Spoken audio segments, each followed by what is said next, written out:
Hola, ¿cómo están, queridos amigos? Hoy estamos de plácemes porque está con nosotros el mismísimo señor Enrique Burak, para mí uno de los 5 más grandes de la historia de la comunicación deportiva en este país. Bienvenido, Enrique.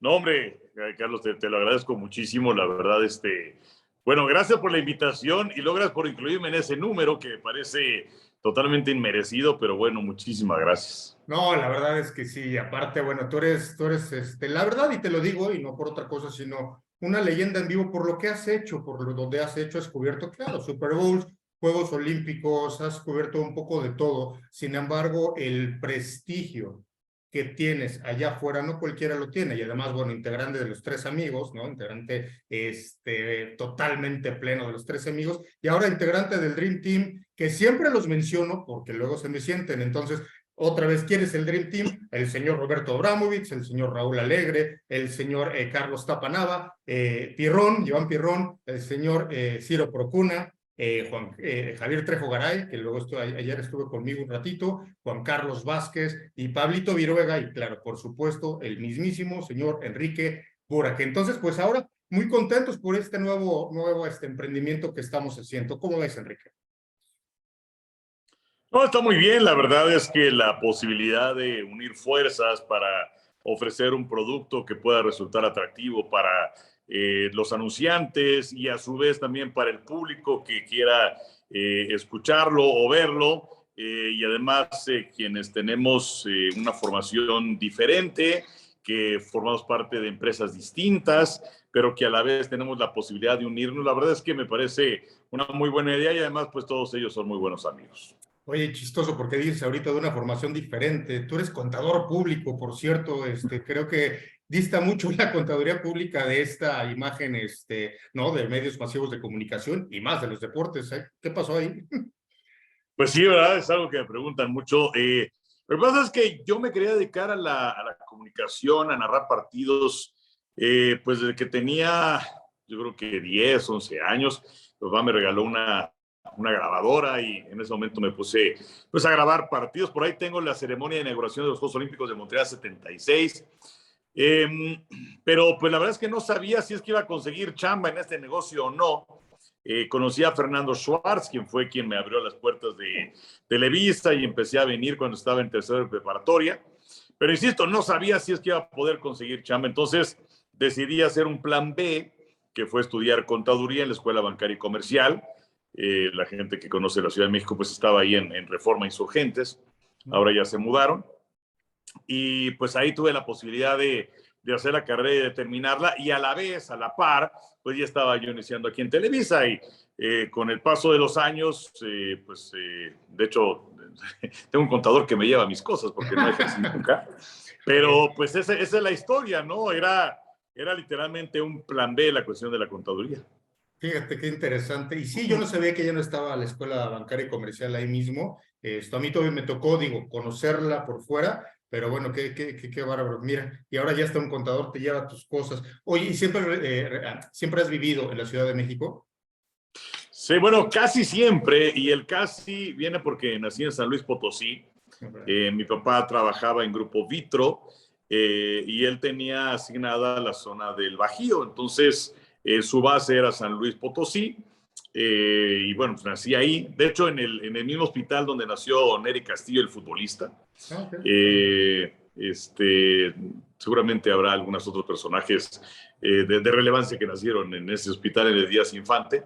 Pero a los 3 meses a mi papá lo asignaron ya a la Ciudad de México y pues ya nos vinimos para acá. Entonces los primeros 3 meses de mi vida fueron en San Luis y ya el resto en la Ciudad de México. El Hospital Díaz Infante, próximamente el Hospital Enrique Burak, ¿no? No, ¿No? no, No, seguramente gente muchísimo más importante nació ahí. sabes que yo siempre he pensado que, y voy a tocar este tema, que por ejemplo, como lo hace la NFL, que muchos jugadores y los mismos equipos tienen fundaciones y ayudan a la comunidad, y los jugadores por sí solos. Se viene cuento, por ejemplo, por Charles Woodson, que tiene un hospital, y por eso me acordé, en Michigan, que es donde salió, de la Universidad de Michigan, y tiene un hospital ahí. Yo creo que muchos, ya sé, futbolistas, deberían tener eso, más que se vayan a la política, más que se vayan a hacer sus restaurantes y todo. Oigan, pues ¿por qué no dejar un granito de arena, no? Y me encantaría ver más hospitales con ciertos nombres de jugadores para no tocar ese tema, pero pues yo creo que esas labores sociales, ya que ganen tanto dinero como tanto equipos, como esto, como jugadores, pues deberían hacer cosas más importantes. Sí, y perdón tantito, otra cosa, cuando se vuela un balón, yo en mis años maravillosos, mi papá tenía un palco en el Estadio Azteca y luego bajábamos, y cuando se volaba el balón, Garcís, aquel Garcís de cuando jugaban al América, de Outes, de todos esos cuates, la gente se podía llevar el balón como souvenir, como pasa en otros deportes. ¿Qué pasa? Que ahora Bueno, resulta que ahora ni siquiera se pueden llevar el balón. O sea, no puede ser, ¿no? Que la gente no puede llevarse ni un souvenir de los que tienen, cuando en otros deportes sí lo hacen. bueno, pero recuerda, Carlos, también que en aquellas épocas, y ahora que mencionas esto del palco de la Azteca, nosotros no teníamos un palco, pero justamente a través de Grupo Vitro, sí tenían palco en el Azteca y pues era evidentemente para llevar clientes, pero cuando estaba disponible, pues llegamos a ir en varias ocasiones al Azteca. Pero, ¿te acuerdas? En aquella época se jugaba con un solo balón, ¿no? Ahí estaban los capitanes previo al partido y tenían ahí 3 balones y apretaban el balón para ver cómo andaba de presión y todo esto. Y si el balón se volaba a la tribuna, tenían que seguir jugando con ese balón. Y el partido no se reanudaba hasta que no Hasta lo que regresaban a la cancha. sí. Y a veces era sumamente divertido, pues como ver la persona que tenía el balón en la tribuna no lo regresaba y el juego no podía continuar. Entonces, pero sí recuerdo que hay época ahora, pues ya se va un balón y pues órale el que sigue y órale el que sigue y Claro, tienen ya no claro. sé cuántos balones alrededor de la cancha. Y antes los balones eran durísimos. Estos Garcís le pegaba a uno, digo, no, nunca le pegó un balón profesional, pero los pegabas allí afuera, le pegabas y te dolía el pie. Y ahorita ya los balones son casi vuelan solitos, ¿no? Pero No, bueno, bueno, y además, si se mojaban los balones, porque la tecnología era diferente, ahora inclusive los balones son impermeables, tienen una tecnología que es realmente maravillosa, pero antes si se mojaban los balones eran unas piedras. sí, ya sé. Además, a mí me tocó jugar, yo jugué en una escuela ahí en el Estado de México que se llamaba Colo Colo de Osvaldo Castro, el Pata Bendita, y esto me tocó ser defensa central, y cuando te ponías en la barrera y lloviendo y te daban el muslo los balonazos, eso sí, pero eso sí, siempre nos enseñaron nunca tirarnos, por lo menos ahí en Colo Colo. Ya después, pues ya sabemos cómo es ese deporte. Pero bueno, para no Bueno, tocar mucho. y afortunado si te daban el muslo. Sí, sí, claro, sí, claro, totalmente. Oye, fíjate que yo recuerdo con mucho cariño cuando la primera vez que platiqué contigo fue en unos premios Televisa Deportes que lo organizaba Grupo Modelo, y ahí nos tocó estar, afortunadamente sentados en la misma mesa hace como 12 años, algo así, y de pronto me acuerdo que ya te dije que precisamente algún día haría algo para apoyar el fútbol americano en este país. Y bueno, pues ahorita con el Dream Team, entre otras cosas comerciales y todo, creo que ahí vamos, echándole ganas con esto. Y además, yo lo que te quiero platicar es que, bueno, trabajé también, creo, 4 años con Toño de Valdés, ahí en Espacio Deportivo, luego con Pepe en la tarde también, ahí tenemos algunas buenas anécdotas con ellos, y bueno, siempre las referencias tuyas eran increíbles. Ahora, estar platicando contigo para mí, la verdad, te lo decía antes de entrar al aire, estoy muy emocionado. Pero bueno, más que ser una plática de deportes como tal, a mí me encantaría, tú eres una referencia también de la televisión, de la historia de la televisión en este país. ¿Cómo era convivir con un Jacobo Zabludovsky, yo creo que de repente veías en los pasillos tanto de Televisa Chapultepec como de San Ángel, yo creo que de repente veías un Chespirito, veías no sé, a un Chabelo, veías a un Cantinfla. ¿Cómo era tu experiencia de ver pues, aquellos grandes comunicadores que hicieron época en este país? Y pues mira, te voy a contar eso, no voy a abrir un paréntesis ahora que hablabas acerca de los premios Televisa Deportes, que bueno, los organizaba Televisa, los patrocinaba Grupo Modelo durante las primeras ediciones, y quien tenía a su cargo la organización de los trofeos era tu servidor. Ah, Y mira. pues era una cuestión muy divertida, de una enorme presión, el hecho de conseguir que la gente llegara, pero y me refiero a los invitados, a los premiados, pero Sí. sí tengo la gran satisfacción de que en la primera de las entregas que se hizo en Televisa San Ángel, que fue una cena espectacular, pues el haber juntado en el mismo escenario a Fernando Valenzuela, a Hugo Sánchez y a Julio César Chávez. Fue uno de esos grandes momentos, pero bueno, pues eso en el anecdotario. Y Fíjate que yo, digamos que estamos divididos en la parte de deportes y noticieros en Chapultepec y la parte pues del entretenimiento en San Ángel. Entonces yo a San Ángel, pues la verdad es que voy muy pocas veces, serán 3, 4 veces al año. Sí, cuando empecé aquí en Televisa, donde me encuentro en este momento, en el 82, antes del temblor, estaba el Teatro Estudio A, que era muy grande, y ahí se hacía siempre en domingo, y se hacía en familia con Chabelo. Pero, por ejemplo, pues yo nunca tuve la oportunidad que yo recuerde, no sé, luego mi memoria es muy mala y me molesta, pero creo que yo nunca conocí a Roberto Gómez Bolaños. A Raúl Velasco lo habría visto un par de veces. A Javier López Chabelo sí lo traté en varias ocasiones. Y la verdad es que digo, me impactaba el señor y todo lo que hacía, pero además la voz que tiene como Javier López Sí. es extraordinaria. Y obviamente con quienes más trate fue con los personajes, los grandes personajes de noticieros de aquella época, desde luego Jacobo Zabludowski. La primera experiencia que tuve con Jacobo fue cuando Pete Rose estaba muy cerca de romper la marca de más imparables de todos los tiempos de Lou Gehrig, y se hacía un seguimiento diario. Estoy hablando del 85, si no me equivoco. Y pues entonces alguna vez me tocó a mí, y entonces ibas a su oficina para que te diera el visto bueno para la nota, y pues ya entré a la oficina y siempre te decía, ¿qué pasó, niño? Y ya llegaba yo y me hizo así, ¿no? Pero pues era para que le diera la hoja, y no le doy la mano. Y y me dice, la nota, niño. Y luego, más adelante, Fernando Schwartz era el titular de la sección de deportes, pero pues vino la cobertura del Mundial del 86, la cobertura del Mundial de Italia 90. Me parece que ya para Italia 90 lo hacía Beto Murrieta, el noticiero. Pero bueno, el caso es que durante esos lapsos del Mundial del 86, del 90, pues me tocó hacer el noticiero de 24 horas con el licenciado Zabludowski. Entonces, bueno, fue una gran experiencia en cuanto al nivel de exigencia que se tenía. Y bueno, muchos años trabajé con Abraham Zabludowski, un auténtico genio de la comunicación. Y la verdad fue una gran experiencia. Además, una química que se dio muy agradable entre los dos. Trabajar con Ricardo Rocha, fíjate, con Rocha, el resumen nocturno de los Juegos Olímpicos de Seúl se hacía aquí en México. Y pues lo hicimos una combinación un poco extraña, si lo quieres ver, pero era Ricardo Rocha, el Mago Septién y tu servidor. Con Guillermo Ochoa nunca me tocó trabajar, digo, sí lo conozco evidentemente, pero con él no trabajé.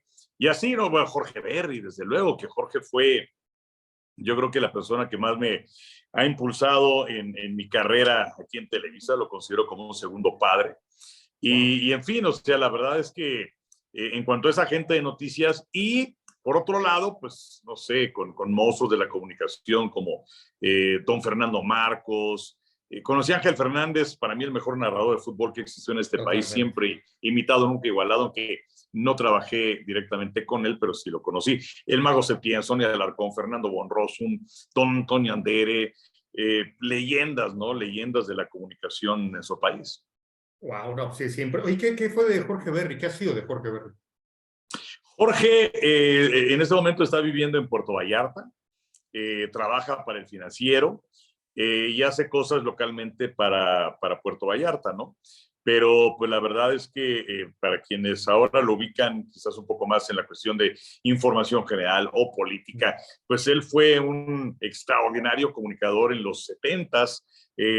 Pues él narraba el fútbol americano con Fernando Bonroso, con Víctor Cerrato, era la terna titular, o estaba también con Enrique Kerlegan y Sonia Alarcón, era la terna titular del béisbol, y cuando venían las coberturas de los Juegos Olímpicos también ahí estaba Jorge, que además su última transmisión en Televisa en esa época fue la boda del príncipe Carlos y de Lady Diana, junto con María Victoria Llamas. Luego se fue a Canal 13, luego se fue a Estados Unidos, se regresó a México, pero ya para la cuestión de información general, pero pues es lo que hace Jorge ahora. Ok, fíjate que digo, ahorita se me ocurren varias cosas preguntarte, y hay un par de anécdotas que quiero que me digas si es leyenda urbana o no. Pero tú, ¿en dónde estabas? Digo, por el tantito voy a tocar otro tema. ¿Tú en dónde estabas el 19 de septiembre del 85? ¿Estabas en tu casa? ¿Estabas en televisión? ¿Qué pasó ese día? Yo iba rumbo a la universidad, justamente rumbo a la Escuela Bancaria y Comercial, y iba a dejar mi coche aquí en Televisa Chapultepec, y entonces pues ya me iba en metro a la universidad, pero me agarró justamente la sacudida en el camino. Okay. Y pues ya obviamente ya no llegué a Televisa y ya me fui de esta zona, pero por la noche, bueno, de hecho no por la noche, no, en la tarde, que sería las 12 del día, 12:30, vine a esta zona. De hecho hay una fotografía que sacaron ahí en TV Notas, en donde estamos en la parte de atrás de Televisa Chapultepec, en Doctor Río de la Loza. Ahí está el Che Ventura en paz descanse, estaba Toño Valdés, Lalo Treyes, estaba la esposa de Juan Dosal, que Juan hizo esa mañana en el noticiero de hoy mismo y pues Sí, no sabía claro, nada claro. de él. Estaba su hermano también y pues estábamos buscando a Juan. Y esa noche hicimos un partido de fútbol americano. Lo hicimos en Cablevisión, que está pues en Río de la Loza, digamos que enfrente de Televisa Chapultepec. Y además recuerdo que el partido empezara a las 10 de la noche, pero pues entre la confusión y todo esto se acabó un capítulo de esa buena serie de combate. Y de pronto cuando estábamos listos para entrar, entra otro capítulo de combate.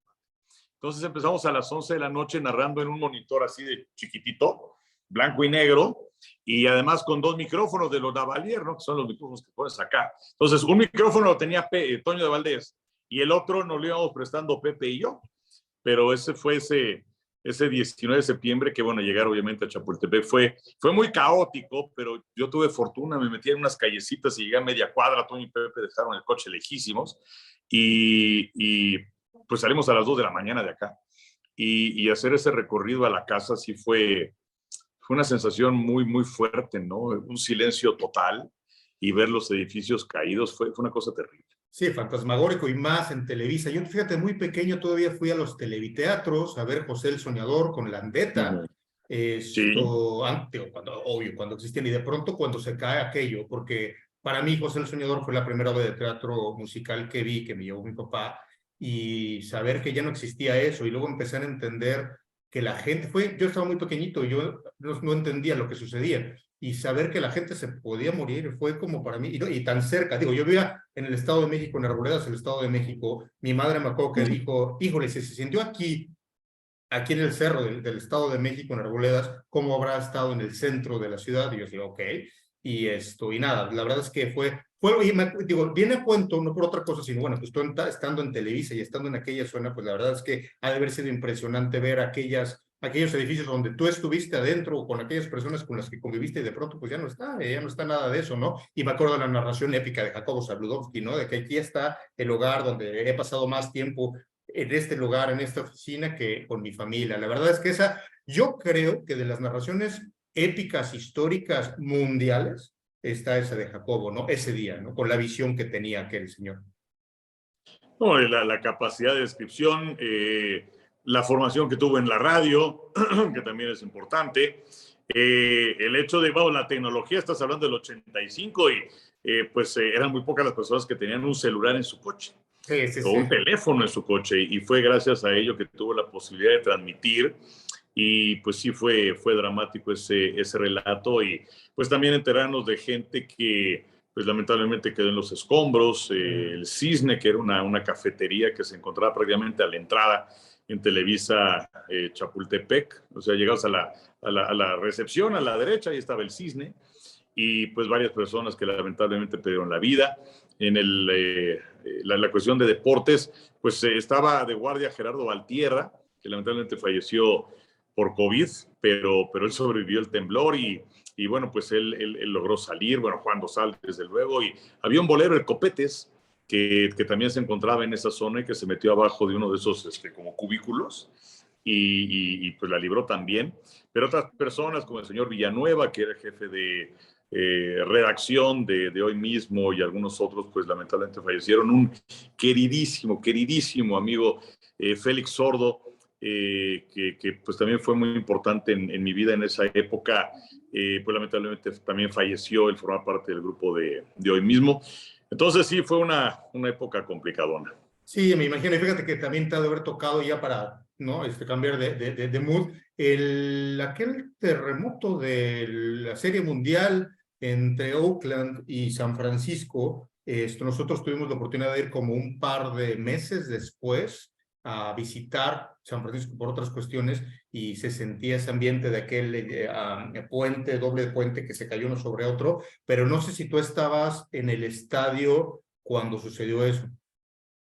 No, en el estadio estaba Toño, Sony y el Mago, y en Okay. esas épocas Pepe Segarra y yo abríamos la transmisión y estábamos ahí de guardia en el estudio por si fallaba la narración, y luego al final hacíamos un resumen de 15 minutos. Pero, pues sí, abríamos la transmisión, la abrimos ese día, y bueno, pues hacíamos un previo de unos 10, 15 minutos y de pronto estábamos viendo el monitor de la señal que llegaba de la cadena ABC, y mientras estábamos tirando rollo, Pepe y yo, pues apreciábamos que había algo raro, y luego que pusieron, o sea, que se había cortado la señal y que pusieron ahí una imagen congelada, ¿no? Que decía Serie Mundial nada más, y fue un poquito complicado establecer contacto con Toño, Sony y el Mago.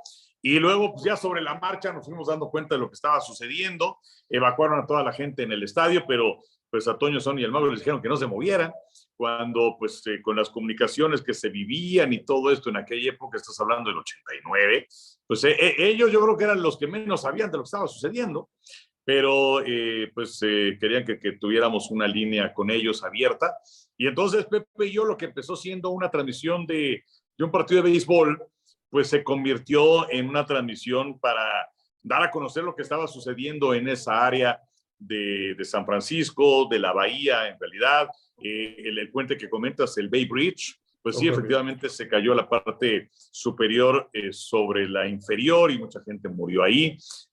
Muchas de las construcciones en Estados Unidos, los sabemos, son de madera, entonces con algunas explosiones que se dieron se incendiaron de pronto. Y bueno, nos echamos Pepe y yo cerca de 2 horas, nos Wow. estaba switchando ya que si era ABC o que si era CNN, y en aquella época pues ahí nos trajeron los cables, obviamente no había internet, no existía internet en esa época, y sí es una de las transmisiones de las que estamos más orgullosos, creo que es la única en la que me han felicitado aquí en Televisa. Ok, no, pero es que también viene a cuento, porque alguien diría, por ejemplo, ¿qué le estás preguntando a Enrique? Pero es que es más allá de la crónica deportiva, te pueden caer ese tipo de relatos que tienes que, bueno, montarte y contar la historia de la realidad que está ocurriendo sin alarmar, manteniendo la calma, pero informando esta crónica de lo que está sucediendo con el afán simplemente de informar, no de asustar. Y hay una delgada línea, ¿no? De respeto a la audiencia y no perder la calma también tú, porque de repente puedes ver escenas que son caóticas y no tienes que alarmar a nadie, ¿no? No, desde luego, ahora, pues era muy, muy distinto ese 89 al 85, porque el 85 lo estábamos viviendo en carne propia, y esto del 89 de la Serie Mundial, pues estábamos reportando inclusive ya con las vivencias de lo que habíamos tenido nosotros 4 años antes, pero finalmente era un hecho que se estaba presentando en California, alejado de nosotros, por supuesto siendo empáticos con la gente que lo estaba viviendo, de los familiares de todos aquellos que pues lamentablemente habían perdido la vida, pero pues es una situación completamente diferente, ¿no? Sí, claro. Oye, para cambiar el mood un poquito más alegre, tengo una pregunta. ¿Es cierto la leyenda de Patas Verdes y Toño de Valdés o es una mentira brutal? Es falsa, la que sí es cierta es la del doctor Morales y el Tinieblas. ¿Cuál No, es no es eso? cierto. No, ok, ok. Oye, No, pero bueno, lo que pasa es que decían en aquella época, ¿te acuerdas que era el Tinieblas y el Aluche y no sé qué ajá, tantas ajá, cosas? Que creo que el que empezó con eso fue el Mago Septién, ajá. que alguna vez han visto en el mismo lugar y al mismo tiempo al doctor Ah, Morales y al Tinieblas, y entonces había mucha gente que creía que sí era que sí cierto. era. Qué chistoso. Sí, Sí, pero no. bueno, lo de Patas Verdes, no. Oye, y la otra historia, que esa bueno, me la platicó mi papá, pero también como, no sé si sea cierto o no, del Mago Septién. A mí me dijeron que le decían mago porque alguna vez hizo la crónica de un partido de béisbol que creo que se había suspendido y él había narrado, o algo así. No sé si sea cierto o también me chorearon. Pues mira, lo que pasa es que tengo entendido que quien le puso ese mote fue Enrique Contel, que era uno de los ejecutivos más importantes de las estaciones de radio en aquella época. Y me parece, lo que pasa es que el mago era muy hábil con las cartas. Okay. Y entonces, bueno, hacía trucos y todo esto, entonces por eso es que le decían el mago. Pero sí es cierto la capacidad de inventiva que tenía en aquella época. Inclusive llegaban los partidos de la Serie Mundial, pues llegaba por cable, ¿no? Y llegaba rola para jardín derecho, batazo de hit para jardín central, en fin. Y pero no, Septién pues no hablaba inglés.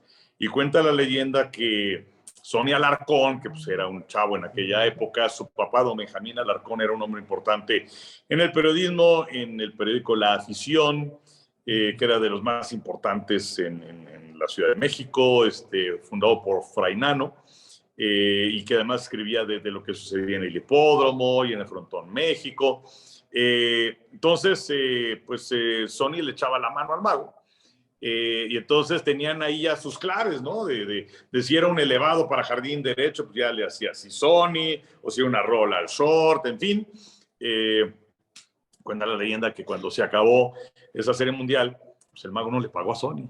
Y entonces Sonny, que ya escribía, pues empezó a darle sus trancazos al mago. Y ya el mago le pidió a don Benjamín pues, que le bajara Sonny. Pero también en el Parque del Seguro cuenta la leyenda que en alguna ocasión el mago Septién, pues un partido no se había jugado, una cosa así. El caso es que el mago tenía su box score e hizo la reconstrucción del partido. Es eso. Oh, Es y eso. así el batazo era así, ¿no? Y en fin. Y cuenta la leyenda que cuando ya se iba a terminar el partido, la reconstrucción que estaba haciendo el mago de los hechos, empezaron a llegar los taxis ahí al Parque del Seguro, ¿no? Pero pues no había nadie porque pues el partido finalmente ya no se había desarrollado en ese momento. Claro, Pero pues sí, el mago tenía una inventiva increíble, pero lo que yo tengo entendido es que era el mago por las cartas. ok, wow. Pues entonces no estaba, más o menos no estaba tan mal. Oye, ¿algún momento en el Parque del Seguro Social que tengas como muy grabado? Digo, el antiguo, que el desaparecido Parque de Pelota. Pues digo, muchos, la verdad. Digo, primero yendo como aficionado con el papá, y luego la primera temporada que hice fue la del 85 con los Tigres. Y me acuerdo mucho de esa primera, de esa inauguración, en donde todavía los Tigres llegaban, o sea, el parque a reventar, ¿no? Obviamente era el Tigres Diablos, y llevaban un tigre de Bengala, ¿no?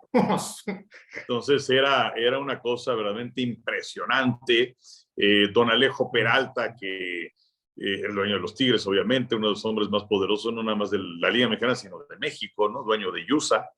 Pues a mí me tocaba en esas primeras temporadas estar abajo en el dugout, y pues no sabía si iba a llegar don Alejo, y nosotros estábamos ahí pegaditos en el dugout. Y de pronto ya cuando llegaba una persona que atendía ahí, el famoso Buyanga, que llegaba con el teléfono y para colocarlo ahí, entonces dicen, no, pues va a venir el ingeniero, y el Courvoisier que circulaba, pero de forma importante. Y alguna vez también nos tocó que el partido se suspendió porque pues llegaba el ingeniero en su helicóptero. Entonces llegaba el ingeniero ahí en el jardín central, y ya se bajaba y todo, ya se iba el helicóptero y continuaba el partido. Y bueno, muchas cosas que nos tocó vivir ahí. La verdad es que le tengo un gran recuerdo al Parque del Seguro, muchísimas anécdotas que inclusive no tienen nada que ver con el béisbol. Y fíjate que varias narraciones que pasaban, que transmitían por AM, y me acuerdo que mi papá cuando venía de trabajar se echaba esas narraciones de ustedes por AM, y algún día me llevó todavía al parque del Seguro Social, y me vas a regañar, pero lo que más me acuerdo es los taquitos de allá afuera. No, bueno, los tacos de cochinita, no, hombre, ¿cómo te voy a regañar? Son una chulada. De hecho, las puertas del parque las abrían ya en la séptima entrada. Entonces había mucha gente que estaba esperando a que abrieran las puertas para meterse al parque y llegar a los tacos. O sea, Bueno. no precisamente a ver el partido. Tacos de cochinita que la gente de Mérida, y vamos, con toda razón, te va a decir, es que estos no son tacos de cochinita, o sea, no son los originales, no tiene su cebolla y no tiene tampoco el chile habanero y la preparación de la carne no es precisamente igual, pero la verdad es que son una auténtica delicia y ahorita que te lo estoy diciendo estoy salivando. Sí, sí, sí. Oye, ¿y sabes dónde quedaron o ya no existen? O sí, digo, para ir cuando Sí, vaya. bueno, de hecho se mantienen en el Alfredo Harp, que bueno, Okay. don Celedonio fue el que inició con ese negocio y luego falleció y ya hubo pleito ahí entre los trabajadores, se separaron, en fin. Pero una parte de esos trabajadores tiene la concesión en el estadio Alfredo Harp. Okay. Y además creo que están en la Liga Olmeca y también se les pueden hacer pedidos, en fin, pero ahí están, no, hombre, una auténtica delicia y ese guacamole encima, por eso te digo que no son tacos de cochinita como tal, pero Oh, son deliciosos. oye, y ¿quién es la persona que te ha tocado entrevistar o convivir con del deporte? Primero del deporte y luego no del deporte, que hayas dicho, Madre Santa, estoy con este individuo. ¿Alguien en particular? Hmm. Pues mira, esta carrera es muy interesante en el sentido de que tienes la oportunidad de convivir con quienes fueron tus ídolos de la infancia. Y además, pues descubrir que algunos son buena onda, otros no. Pero no sé, cuando yo iba creciendo, y esto es así como que darme un balazo en el pie, pero yo seguía mucho el fútbol. Y yo era súper aficionado de la América. Entonces, el conocer, tratar, eh, inclusive tener la posibilidad de trabajar, hacer cosas con ellos, ha sido sensacional. Te estoy hablando de Carlos Reynoso y de Enrique Borja. Idolazos en los años 70, ¿no? Y en el caso de Carlos, pues uno de los mejores extranjeros que han venido a México y Enrique, pues de los más grandes delanteros de nuestro país. No sé, conocer a Joe Montana, entrevistarlo, Rafa Nadal, Tiger Woods, pero bueno, Fernando Valenzuela, Vinicio Castilla, la verdad es que han sido grandes personajes, luego la memoria me falla un poco, pero pues yo soy amante de los Juegos Olímpicos, me encantan, me apasionan, inclusive la oportunidad de vivirlos por dentro. Y yo creo que una de las entrevistas más importantes que he tenido la oportunidad de hacer ha sido justamente con Juan Antonio Samarán, ¿No? presidente del Comité Olímpico Internacional. Eso fue en el congreso que se hizo en Moscú en 2001, que era muy importante porque no nada más se iba a nombrar a su sucesor, sino que también se iba a dar la sede de los Juegos Olímpicos del 2008, que eventualmente fue para Beijing. Y también tenía la misión de parte de Televisa, pues de entrevistar a Joao Belange, Joseph Blatter, ya ahora personajes no gratos, pero bueno, a estos dos hombres, pues porque México estaba pensando en la posibilidad de tener una nueva edición de Mundial de Fútbol. Y entonces el entrevistar a Samaranch, pues la verdad es que fue algo muy importante para mí y es de las entrevistas que más atesoro. Wow. Oye, ¿alguna crónica en vivo, obvio, que hayas tenido que te haya llevado hasta prácticamente las lágrimas? ¿Se te cortó tantito, cómo dices? ¿Que alguna crónica que de pronto te haya llevado hasta las lágrimas cuando le estabas narrando?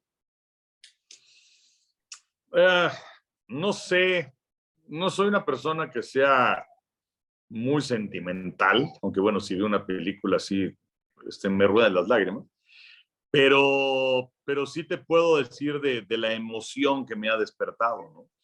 El haber tenido la oportunidad de narrar, no sé, las carreras de Ana Guevara, que haya ganado medallas en mundiales de atletismo, o los clavados, en donde también he tenido la posibilidad de narrar varias medallas para México en Juegos Olímpicos, series mundiales y momentos, no sé, quizás desde el que más recuerdo es la serie mundial del 2020 de Tampa contra los Dodgers, que los Dodgers estaban a solamente un strike de la victoria y que de manera increíble Tampa le da la vuelta al partido cuando parecía que a Randy Arozarena lo iban a prender en home. Esa es de las crónicas más emotivas que tengo la oportunidad de hacer.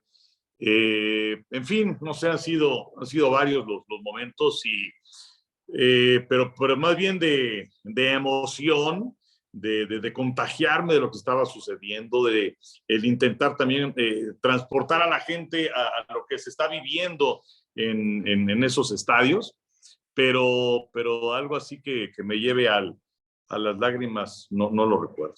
Es que eso es importante, ¿no? Muchos pueden narrar o analizar partidos, Super Bowls, mundiales, Juegos Olímpicos, pero pocos te llevan a esa emoción de estar ahí, ¿no? Porque son pocos los afortunados que pueden estar ahí en el evento, sobre todo Juegos Olímpicos, y que te lleven esa emoción de lo que se siente. Y yo creo que en ese momento sí es permisible romper esa línea del periodismo a llegar a la emoción. Yo creo que para mí ahí sí se vale, ¿no? Pues que te lleven esa emoción con estas crónicas de sobre todo los deportistas olímpicos. Y es algo que me llama mucho la atención, que pues, claro, porque has estado en Super Bowls, en series mundiales, que es creo que con lo que te identificamos las personas, pero bueno, Juegos Olímpicos siempre por todos lados me siguen repitiendo que es como el non plus ultra de la emoción en la crónica deportiva, ¿no? No, y es que, pues sí, la Serie Mundial, el Super Bowl, en fin, digo, hemos vivido momentos extraordinarios, ¿no? De gran emoción y más aún si es que, pues, aparece un pelotero mexicano, el caso de Julio Urias, sacando el último out en la Serie Mundial del 2020, los Dodgers que no se coronaban desde el 88, en fin, bueno, fue un gran momento.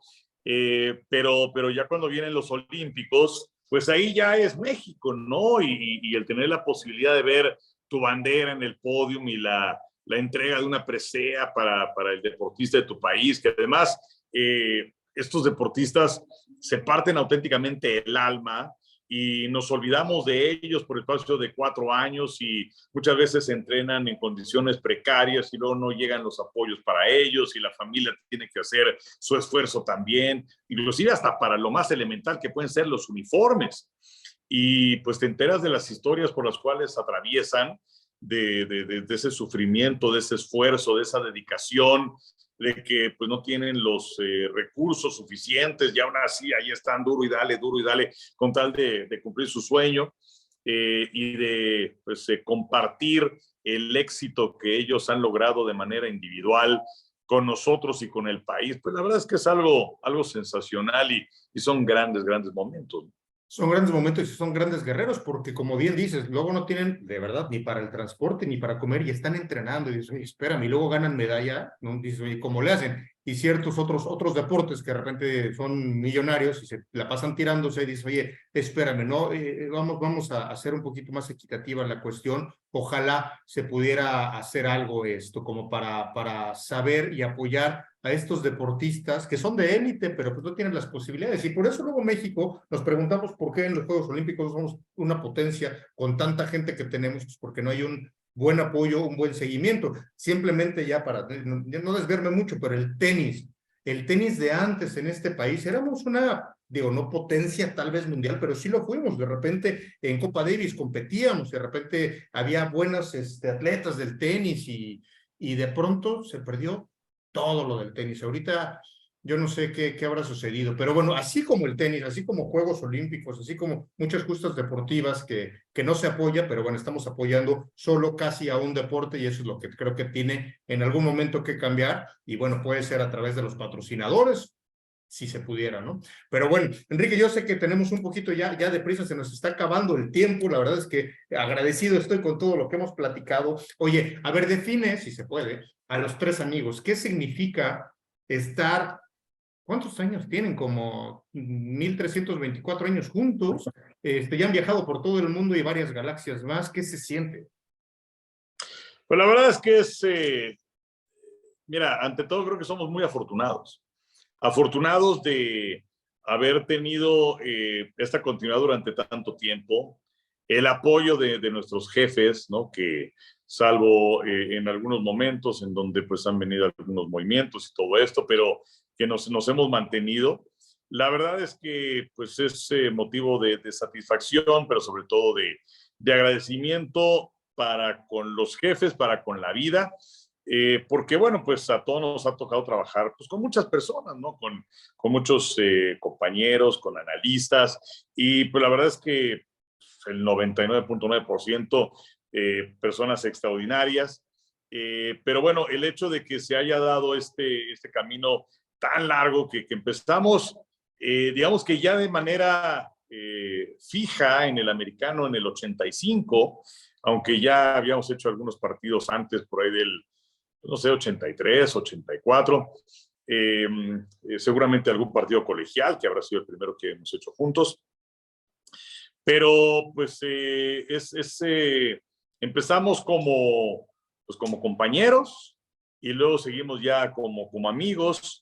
Yo te puedo decir que hemos ascendido ya a ser pues prácticamente hermanos, y ahí hemos estado en las bodas o en algún divorcio o en el lanzamiento de los hijos o en cuidar a los hijos o cargar a los hijos o las primeras comuniones y ya en las bodas de los hijos de Toño, que ya se me casaron los tres, Sí. y la llegada de los nietos, ¿no? De los hijos de Toño, pues, el acompañarnos a lo largo de todo este recorrido, pues disfrutarlo, ¿no? Porque pues este es un negocio donde pues definitivamente hay mucho ego, existe ese egoísmo entre algunos, entre quienes quieren decir quién, cómo, cuándo, dónde y a qué hora, y pues ya el compañero no le deja nada. Y te puedo decir hasta los grandes, ¿no? Como Sonia Alarcón y don Antonio Andere, unos monstruos de la comunicación en este país, pero pues si era así como que sus marcas listo fuera a ver quién hablaba primero, y entonces ella decía todo. Y cuenta la leyenda que en alguna ocasión, pues don Antonio Andere fue el primero que habló y dijo todo. Y entonces que Sonia le dijo, oiga, don Toño, porque se hablaban de usted, don Toño, ¿cuánto valdrá un micrófono? Dice, ¿por qué? Dice, para comprarme uno, ¿no? Pero la verdad es que, te digo, hemos sido muy afortunados, y es eh, como cuando tienes esos guantes, ¿no? Que te quedan perfectos, o esos zapatos que son sumamente cómodos, que te sientes súper a gusto. Cuando vino la cuestión fuerte de la pandemia, que dejamos de transmitir durante, pues no sé, creo que el último partido que hicimos fue el Super Bowl, y luego volvimos a transmitir hasta julio, y que vino la primera transmisión, pues parecía que el partido más reciente pues había sido un día antes, ¿no? Te digo, la verdad es que pues yo ante todo nos defino como un equipo, porque si le va bien a Pepe, nos va bien a los tres. Si me va mal a mí, creo que nos va mal a los tres. Entonces, hay quienes pues aprovechan, y si alguien se equivoca, pues la puñalada, ¿no? Y no, aquí al contrario, pues déjame sacar al güey de la barranca, y Sí, ya sea claro, claro, claro. con un chiste o muchas veces dejarlo pasar, porque Exacto. Sí, no. Entiendo perfecto y se nota. De repente alguien puede equivocarse, pero pues claro, a lo mejor lo dejas pasar, ojo, o como hacen ustedes, sobre todo luego le cargan candela a Pepe, a Pepillo, como ustedes dicen. que merece un monumento, Pepe, la Sí, verdad. no, la verdad. Oye, pero aparte, la otra, ¿no? Yo siempre me he preguntado, ¿no? Por ejemplo, cómo le hacen los Rolling Stones, Iron Maiden, YouTube, para estar tanto tiempo reunidos, y no matarse entre unos y otros? Y Es que ustedes, ellos se drogan, nosotros no. ustedes tienen drogas. No, pero la verdad es que no, merece mucho la pena y se nota, y es ver tres amigos como tal, platicando los deportes. No hay mucha gente, y sobre todo tú lo sabes, en el fútbol americano hay gente que le quiere echar más crema a sus tacos de análisis. De repente no viene al caso, a veces sí hay que analizar, pero a veces no, y a veces que hay que hacerlo entretenido, que es el objetivo para la gente. Y ustedes, entre más pasan los años, más entretienen porque nos sentimos parte de su familia. Digo, afortunadamente yo tengo la gran bendición de algún día haber estado platicando con ustedes, como lo estoy haciendo en este momento, pero hasta en persona. Pero hay mucha gente, incluida, y ahí incluye a mi mamá, que por ejemplo se expresa de ustedes tres como si se expresara de nosotros, de mis hermanos y yo, porque así los quiere la gente, y lo que han hecho con este país es que la gente los quiera entrañablemente. Pero bueno, oye, ya, para terminar, ahora sí te lo prometo, tres cosas más. ¿Cuál es tu comida preferida? Pues mira, me gusta muchísimo la crema de frijol, con su jamoncito y sus cuadritos de queso. Y me encanta también el filete de la mostaza. Ok. ¿Tu música preferida? Me gusta mucho la música pop. Me encanta la música disco de los 70s, la cuestión melódica y todo esto. Wow, ok. Pero, ¿sabes qué? Me gusta muchísimo. Pues desde que tenía mi grabadora me ponía a grabar los temas de los programas de televisión. Ok. Me encantan, me encantan. Ok. O sea, como los jingles de entrada y salida, ¿o? Anda, sí, los temas de los programas de televisión, el de, no sé, el de Hawái 5-0, Ok. en fin. Ok, oye, y la última, de las películas, yo soy enfermizo de ver películas deportivas y como decías, yo de repente las películas sí me hacen llorar, bueno, que no es deportiva, pero yo veo Coco, que ahorita estamos en estas fechas, y Coco yo no puedo ver la película Coco sin que se me salgan las lágrimas de cocodrilo, como dicen por ahí, pero bueno, hay otras muchas películas deportivas que de verdad me encantan, y para ti, ¿cuál sería como una o dos de las máximas que has visto y que les puedas recomendar a la gente? Ay, es una muy buena pregunta. No sé. Me encanta, hay una que se llama The Pride of the Yankees con Gary Cooper, Ah, caray, que ajá. es de la vida de Lou Gehrig, que es Ah, ya. sensacional. Me gusta Damn Yankees, que también es muy, muy buena, que es de un señor que pues le vende su vida al diablo para convertirse en un gran pelotero. Es una comedia musical, la verdad es que es sensacional. Es Stellar Wow. Ray Walston, que pues para quienes tienen más o menos mi edad, un poquito menos, que vieron mi marciano favorito, bueno, pues él es el tío Martin. Ok. El natural, eh, ¿cuál te puedo decir más? La vida de Jackie Robinson es realmente sensacional, ¿no? 42. El beisbolista fenómeno con resortes es buenísima. Ok, La ok. verdad, la verdad. Ok. En fin, Draft Day me gusta Rote. muchísimo con Kevin Costner. Hay otra, no, ¿cómo se llama? Pero bueno, también es con Kevin Costner, que él es un pitcher de los Tigres de Detroit, sale Kelly Preston, Ya sé cuál es. Ajá, sí, sí. y que es verdaderamente sensacional. En fin, hay muchas. Hay otra que en español es una de las peores traducciones en la historia. Le pusieron Las curvas de la vida, Santo que Dios. sale Clint Eastwood, Ok, Amy Adams y Justin Timberlake. Muy ok. buena. Moneyball es muy buena. En fin, Listo. híjole, me pediste una o dos, pero es que hay muchas, muchas. ¿Te acuerdas una que se llamaba El cielo puede esperar? Claro, claro, con Warren Beatty. Ujú, ujú. Y Claro, ahí que era estaba quarterback con... de los Carneros y que no le tocaba morirse en ese momento. Claro, claro, y poca gente se acuerda de esa. Oye, sí, ya última pregunta, y te voy a hacer reír, espero con esta es, si te hicieran una película a ti, ¿cómo se llamaría y quién te gustaría que te interpretara? Válgame Dios. Es la pregunta más difícil que me han hecho en la historia. Bueno, pues. Eh, ¿Quién será? Híjole, no tengo la menor idea, pero a ver, es que me clavé en quién interpretaría mi personaje, pero la primera parte de la pregunta, ¿cuál era? ¿Cómo te gustaría que se llamara tu película? Ah, pues apasionado del deporte, ¿no? Ujú. Puede ser. Y que sea, obviamente va a necesitar mucho maquillaje para dar el tipo, pero que sea Tom Cruise. Ok, nice, súper bien.